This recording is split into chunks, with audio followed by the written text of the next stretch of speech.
Hello, everybody, and welcome to the Microsoft Innovative Educator Spotlight Series podcast. This is episode 7. My name is Jeff Bradbury. Thank you so much for joining us today. I hope everybody's having a great start to their holiday weekend and our holiday season. On today's program, we're going to be talking to an MIE expert and MIE trainer from the United Kingdom, where he is doing some really amazing things in his classroom that have to do with Office 365 and chocolate. Stay tuned for that. We'll tell you all about it. Of course, we're coming up here on our annual Skype-a-thon. It's going to be happening on November 29th and 30th. It is an opportunity where educators can get together and connect our classrooms through video conferencing. There's, of course, several great things that you could do to participate in this year's Skype-a-thon. You can go over to skypeathon.com and sign up and join the Microsoft Educator community. It is a free thing that I certainly encourage you to do. And once you're over there, you can find other educators or other educational professionals to connect with on Skype. If you're doing something great in your curriculum, reach out to other educators and experts, bring them into your classrooms and connect your students and explain to them how our classrooms these days, as connected classrooms, don't have any walls, don't have any boundaries, and it is our jobs to really bring the learning to ourselves. We have a fantastic sway over on our website. You can find all the information about this and all of our shows over at teachercast.net/MIE Spotlight. And of course, we love it when you reach out and subscribe to this and all of our shows on teachercast.net/MIE Audio and teachercast.net/MIE Video. And it is really, really important that when you go over and subscribe to our shows, leave us a rating, leave us a review. This is episode 7 of a fantastic new Spotlight series. We want to hear from you. And we are also interested in having you guys as a guest on our show. So if you are an MIE out there, please leave us a ring. We would love to hear from you. Of course, there's other great ways that we can connect as Microsoft Innovative Educators on the first and third Tuesday of every month at 10 a.m. and 4 p.m. Pacific time. We have our monthly tweet meets. On the first Tuesday of every month, you can reach out on Twitter at OneNoteQ. And on the third Tuesday of every month, we have hashtag MSFTEDU chat. 2 great Twitter chats that you can participate in as a Microsoft Innovative Educator. My guest today is a Microsoft Innovative Educator from the country of England. He's not only an MIE expert, but also an MIE trainer. And next month, he's going to be giving an MIE expert talk called Champagne and Chocolates, the fun way to launch Office 365. Welcome onto the show, Alex Handy. Welcome to the MIE Spotlight. Thank you very much for having me, Jeff. So tell us a little bit about yourself here. You're our first official guest outside of the United States. Tell us a little bit about yourself. Well, I teach at a large comprehensive school. That's a mixed intake school in the UK. I'm an assistant head at the school. As you say, this summer I became an MIE expert and have just become an MIE trainer. My roles are kind of split in 2, really. Half of it's leadership within the school, and that's overseeing careers, and I also help out with the sixth form. And also head of trips. So I make sure lots of people go out and have fun on trips. And also the other half of it is in the classroom. I'm a geography teacher. I also teach economics to students doing their A-levels, which in the UK is 16 to 18. And lastly, I also line manage IT, which is the part where I help train people on all aspects, but mainly this year it's been the Microsoft products and Office 365. So tell us a little bit about that training that you have going on here. Champagne and chocolate. What does all this mean? It's basically a kind of phrase that we came up with, that really learning how to use technology should be fun and it should be differentiated. So rather than saying to people, right, you have to do this, and you must include this tool or that tool. So for Office 365, it might say, well, actually, this week we want to make sure everyone's using Sway or you're using Office Mix and everyone has to use that. We try and make it fun. And the way we do that is we set little competitions. We set up at the beginning of the year a Twitter feed, and people could use it if they wanted to or not, but they would send me all of the great things they're doing in their classroom using Office 365 products. And we started with an easy win. So one of the key things that we have is easy wins. So we start off with the things that we feel are going to need the least amount of training. And for us, that was Sway. And so we set up a little competition called Scrappy or Sway. And the first one was people could use little scrap pads in their classroom as starters, or they could use sways. So the idea was that it wasn't totally tech-centered. They could be creative in any way they wanted. And they would send me pictures or links, or they could tweet about it.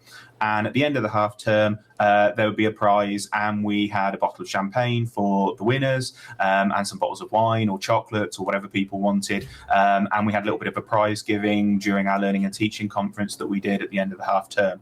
And it kind of just makes it fun. People got really involved with it. We ended up having to have about 6 to 8 prizes as opposed to the 1 or 2 that we thought, because there were just so many good things that people were doing. And then each half term, we have a little different competition. So at the moment, we are running something called Awesome Mix, which kind of pays homage a little bit to kind of Guardians of the Galaxy. We have a few kind of superheroes fans in school.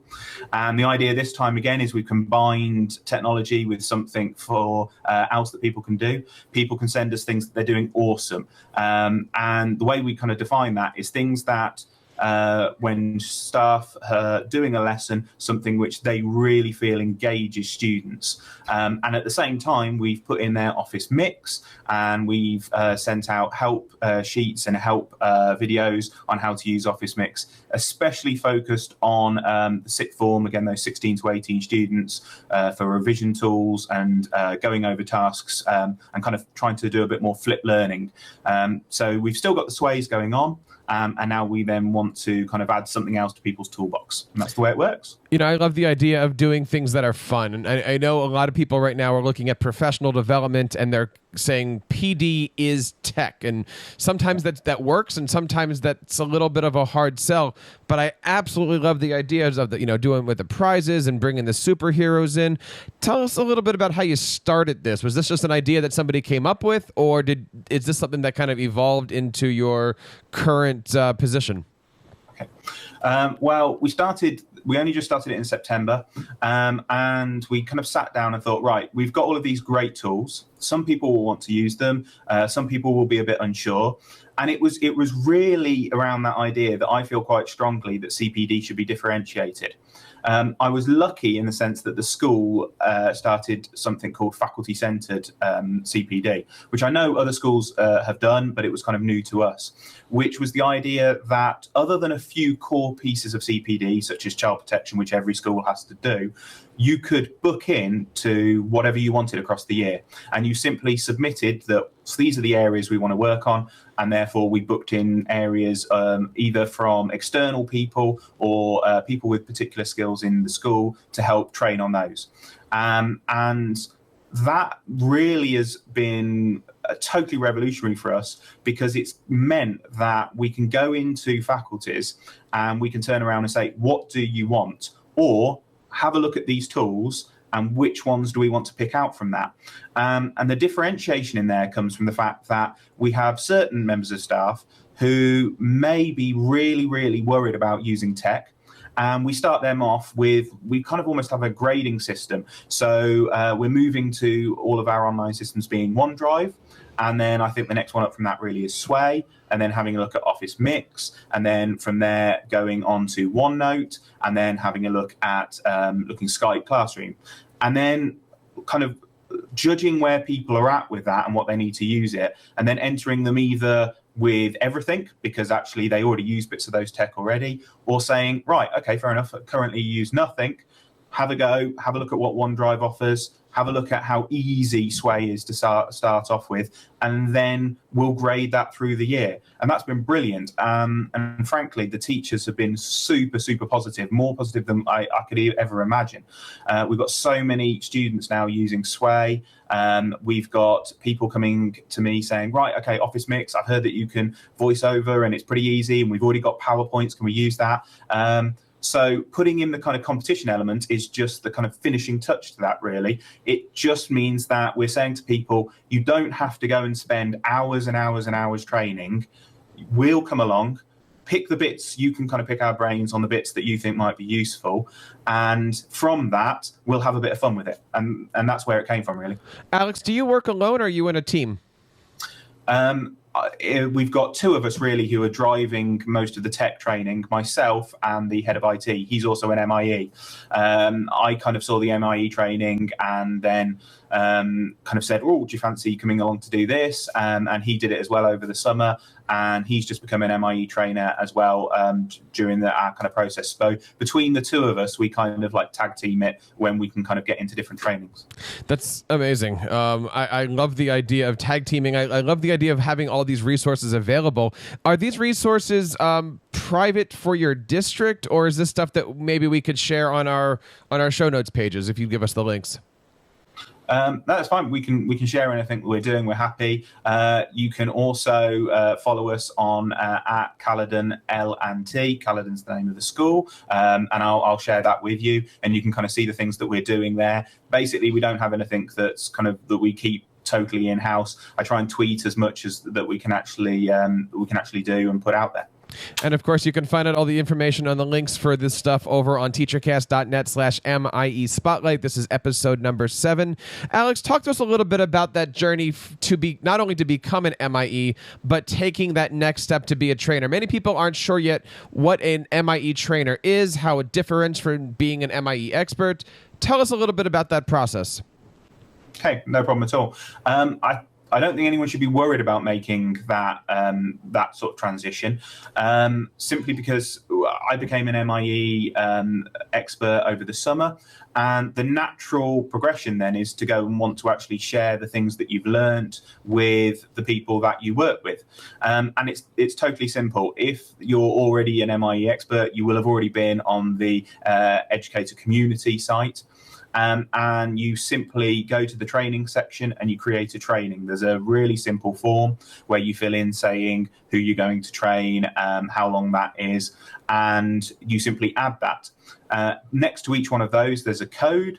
You simply take the code, pass that on to the person that you've trained, make sure that they know how to log on to the educator community. They simply put that in, and that's how the training is logged. If you get up to 100 of those trainings, you can become an MIE trainer. And then if you get up to 400 of those trainings, then you become an MIE trainer expert. I think going over there to education.microsoft.com is certainly a great experience, and there's so many amazing resources on there. I want to get back to talking about some of the resources that you offer. When you're working with your teachers to create these sways and office mixes, what do you do, or what is the vehicle that you have created to have them share things? Is it just simply putting it all in OneNote and giving links, or do you make a big website that has a whole bunch of sways embedded? Talk to us about that vehicle for collaboration. Okay, it's really, really simple. We don't even do any of those really at all, because we've tried to make it, to start with, so simple that people don't think, I've got to go onto here, I've got to go onto this area. All we simply did was we did a training session at the beginning of term, and we said, here are the tools, here are the ways to log into it, and here are the ways to share it within the school that you might want to. So, for example, if it's a sway, here's the share link. And we gave them the Twitter feed, or they could email it to me in the start. And if I was finding that people were emailing me rather than using Twitter, that was a kind of flag to me to go and sort of have a chat with those and go, would you consider putting it on Twitter? And we've now got about 55 to 60 members of staff from September who have signed up and regularly using Twitter and putting things on there. To be honest, other than that, we've kept it really, really simple, and we haven't said, right, you've got to go to a central place, because what we found was that when we've put on areas onto shared areas or VLE, so virtual learning environments or anything else, people have gone on. A, some people have seen that as a barrier, and B, some people have gone, well, this is too generic for me, and actually I'm going to have to work to adapt this. And what the teachers have told us is actually really what they want to be able to do is they want some initial training and to judge where they're at and which of those tools are more useful.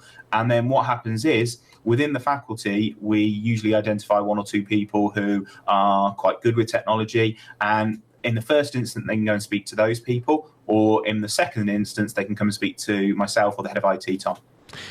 Talking today to Alex Handy from the great country of England. Of course, you can find him on Twitter at InquisitiveEDU. Alex, talk to us a little bit about where your future goes from this. Is there a process that you're going forward? What do you plan on doing in 2017? Yeah, well, the main thing that we're looking at is getting it really embedded. So more of the competitions. So we're looking at more fun stuff. As I say, at the moment, we're doing the awesome mix. There'll be some prizes for Christmas for that one. Going forward, we're going to push out OneNote class notebooks. There's at least 3 or 4 members of staff, including myself, who are teaching solely using OneNote and have totally got rid of books completely in class. All of the revision resources are on there. So that's completely there, and sort of cascading that down to other staff. We're also looking at whole school ways of incorporating Office 365. So, for example, at the moment, every single year group in the school has a focus for 7 weeks on careers, which is the part that I lead. And all of that at the moment is being led through Sway. And the real advantage of that is that rather than me having to send out resources to members of staff, and then if they aren't quite enough, they're not quite long enough, they're not quite engaging the students in the way they should be with careers, and I have to redo those, send those out, people have different files. All I simply do is log on and tweak the sways that are there, and the member of staff doesn't have to do a thing. They may have only 15, 20 minutes to sort of direct students in careers in this way. And it's just brilliant for me to be able to go on and say, right, don't worry, you don't have to have any new file, just keep using the same link. And we're having a look at ways that actually we could deliver more tutor programs and whole school programs using things like Sway or OneNote. Do your teachers find the competition, and do your teachers find the your system of professional development? Is this encouraging for them? Are they a little nervous? Are they apprehensive about getting in, or do you find that they're let's go and let's have a competition? I thought they might feel a little bit nervous about it with the competitions, and nothing could be further from the truth. In reality, they've just gone with it totally. They've been absolutely brilliant. And I think part of the reason why that is that it hasn't cost them huge amounts of time and effort to do. And what they've done is they've got a tool which can enhance their learning with very little effort, very little tweaking to their plans and their term plans. So if I give you an example, one of the things that's happening at the moment, English do diaries, and they do sort of longer passages of writing from various different perspectives. And historically, some of that they've done using PowerPoint. And they shifted doing that, and they shifted doing their poem analysis to Sway this year because they wanted students to quickly be able to focus on the text and what they're writing rather than, am I using this font, am I using that background? And that's been incredibly successful. And that's been a success because they haven't had to shift that much in the way that they're teaching, but they're just getting better outcomes. Alex, I got to say thank you so much for coming on today and sharing your passions, not only for professional development, but for the MIE community. Before I let you go, we do have a series of questions here, which we call the MIE Spotlight. Would you be ready and willing to take the MIE Spotlight Challenge? Definitely. That'd be great. All right. I got to warn you, these questions are very, very tough here. First question is, and this might be the easy one here, how does Office 365 help you provide amazing lessons or professional development for your teachers? I think what it does is because there's a range of tools in a range of areas, it's not saying, right, we've got to do this every time in this way. And it means for me that I can look across the range of tools and I can say, right, well, actually, yeah, this one's going to work for me today. And actually, I'm still going to teach in the way that I've always taught because I do that because that's what I think really engages students. I'm just going to make it better because the tool enables me to do that. Question number 2. What does the MIE program mean to you? A community, really. And I didn't think it would be as much of that as I have found it to be. There are some amazing educators in the UK which have really supported me just over the last 10 weeks. I'll share some of those in the notes of some of the people. There's at least 10 or 15 educators who have just said, anything you need, any help you need, anything you need to find, we'll be there. And it's not an empty promise. And I think that's true within the UK and around the world. I've had questions, and you pretty much know within probably minutes, I've had answers back in seconds where people have said, yeah, I can help you. There we go, straight away. And that's just brilliant. I love that. And honestly, that's been the number one answer from everybody here so far is the community. And that leads us into our next question here. What makes it so special to you? Why is this something that you continue to have, give service to and help serve your students and teachers? Because I think it's a two-way thing. I can see the impact with students and teachers already. And at the same time, I'm getting something from it because I've got that great community. The students are getting something from it, and they're more engaged in the lessons that they're in, and they're coming out going, oh, that's brilliant. And from my leadership position, teachers are turning around to me and saying, do you know what? You sent that sway out, or I used sway today in my class. And do you know what? It was really easy, and the kids absolutely loved it, and it made the learning better. And for me, that's kind of wins all round. Very cool. All right, the next one we might have to translate for you. The general question here is, why are your kids awesome? But if we want to translate that to, why are your teachers awesome? Let's go in that direction. My teachers are awesome because they will give it a go. I've got some teachers who are worried about tech, and they've still given it a go with OneDrive and Sway. And I've got a lot of teachers who have just gone, give it to me, we'll give it a go. And yeah, when you're trying something new, it doesn't always work exactly the way you want it. But our teachers haven't come back to me and said, oh, well, I'm never going to use this again. They come back to me and say, right, how can I make this work? Because I can see the potential. And the fact they're willing to give it a go, and they're willing always to put the student at the center of that learning process and say, how can I make the learning better? And I can see how this tool does that. That just makes them brilliant. I love it. I love it. Two more questions here. This is probably the hardest one. What is your best teachable moment? For me, I think I'd split that into two. For me, in my classroom, my best teachable moments are the ones where students really click.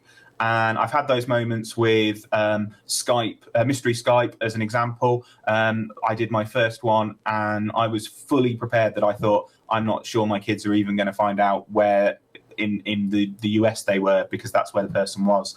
And within 20 minutes, just using their phones, we didn't even book out laptops or anything, they were just using their personal phones, they managed to find a place where the school was, and they'd got it up on the screen and gone, is this a picture of your school, to the other students we were working with. That's just amazing. That's incredible. And then from a sort of a leadership viewpoint, it's when staff come back to me and go, that was brilliant. You've sent that out. It totally worked. The students connected with it. Thank you. That makes my day. Very cool. And I'll give you the last one here. For anybody who's out there that's getting started using Office 365, maybe they're in a new position, maybe they're in a school district that's just migrating over, what advice do you give them to get started using this amazing ecosystem? I would say definitely sign up for the MEC, for the educator community. It's just got tons of resources on there which are going to train you up in areas you're not sure about. And I would say start with the totally easy wins. Start with OneDrive. Show staff how Word Online, Excel Online are so easy to use and have so many benefits. Then maybe use a Sway, because that'll just revolutionize how you use PowerPoint and Sway in different ways. And then kind of maybe grade up to Office Mix, and then looking at potentially OneNote. Once you've cracked those, you'll probably get a few early adopters anyway, which is brilliant, but kind of use that grading system, get on the MEC, and those two things combined, you probably won't go too far wrong. And more importantly than any of that, have fun with it, and make sure that the teachers are enabling themselves to have fun with it. You know, we talked about using professional development, using superheroes, bringing fun, bringing champagne, bringing chocolate into professional development. These are topics we've never hit on our show. Alex, thank you so much for joining us today. Before you go, one more time, where can we find out more information about the great stuff happening in your neck of the woods? So you can follow me at Inquisitive EDU. You can follow us on Twitter as a school at Caledon L&T. So that's learning and teaching. So the L&T. So follow both of those. They're the main places to go to have a look for us. And we generally kind of retweet all of our ideas from there and other people. We kind of magpie other people's ideas. So that would be the best place. And once again, we want to thank Alex for coming on the show and sharing his passions for not only professional development, but for ways to be innovative in the classroom and in his school district. I love the idea of using superheroes to combine fun and exciting professional development and create an engaging environment for his teachers to learn. I absolutely love it. I know I'm going to be taking some of those ideas back to my school district, and I hope you do too. If you're interested in finding out more information about Alex and all the great stuff he's doing, check out our show notes. You can find them over at teachercast.net/MIE Spotlight. This is episode 7.